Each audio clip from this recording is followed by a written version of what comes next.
se jo vetëm ujku, po dhe bufi, qimen puplën e ndron, por zakonisht harron bufi knetës. Mos harroni, bëhet fjalë për kënetën, për bufin e kënetës, është një lloj bufi specifik. Nuk është ai bufi i famshëm. Dhe turp për ty, thot turp, po për çfarë turp? Që të ka ngelur në fyt bufi, të ke fillu me kopju dhe dhe kisha unë ju të programeve që kur publikohet edhe 3 minuta program kaloni në stacionin tjetër.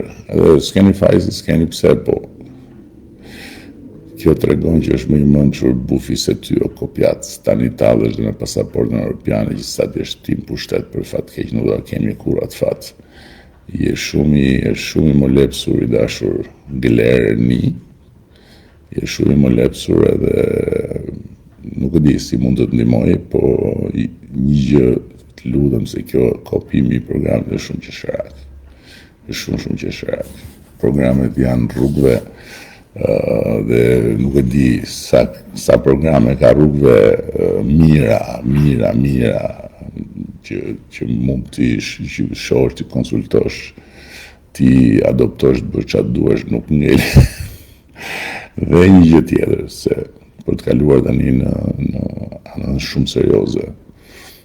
Kam thënë dhe më parë, ne kemi një program pune, një program qeverisës, që është një program me cilin po antarësojmë Shqipërinë në Bashkimin Evropian, a e kuptoni? Se kjo i thot të gjitha. Bashkimi Evropian nuk antarëson, nuk i afrohet fare vendeve që nuk përmbushin standardet dhe kriteret që ka Bashkimi Evropian, në të gjitha aspekte. Kështu që nëse Bashkimi Evropian na shes si vendin më të mundshëm për të antarësuar nga gjithë rajoni në këtë moment, kjo tregon se shikon faktet dhe shikon standardet dhe shikon çfarë progresi i jashtëzakonshëm është bërë. Dhe kur ne morëm detyrën, ata nuk na llogarisin fare si një opsion për të antarësuar në BE në të gjallët tonë. E kuptoni apo? Tani çfarë mohabete janë këto? Si që kanë këto? Hap në një fabrik ku të punojnë rinia opalluqe.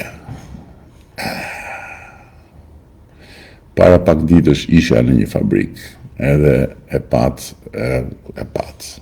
natyrisht nuk e pat, por kush e pa që ishte një super fabrik dhe në atë pikë ku isha unë tek ajo fabrik, ishte plot fabrika të tjera rreth rrotës.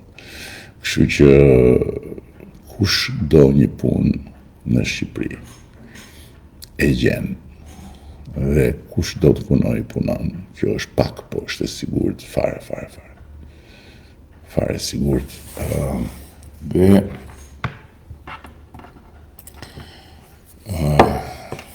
ti nuk ke bukë o faqe e zezë, edhe nuk ke rrugë makine si në mesjet. Po si shpjegohet që një vend që s'ka bukë dhe s'ka rrugë makine dhe që është si në mesjet, vinë 12 milion turista, po kjo nuk shpjegohet. Turp për të gjithë, këta shesin bukën tuaj e ju kanë lënë në mjerim dhe ju duhet të kisni o tralltar, do me në shkruar me L, dhe kështu do shkruaj në histori, lindë dhe do vdesësh tralltar. Bufi është pelazgjik. Nuk po bëj asnjë koment se për këta që janë komplet të mbytur në knet, është vetëm thjesht solidaritet vëllazëror dhe simpati njerëzore, po komentet janë të kota.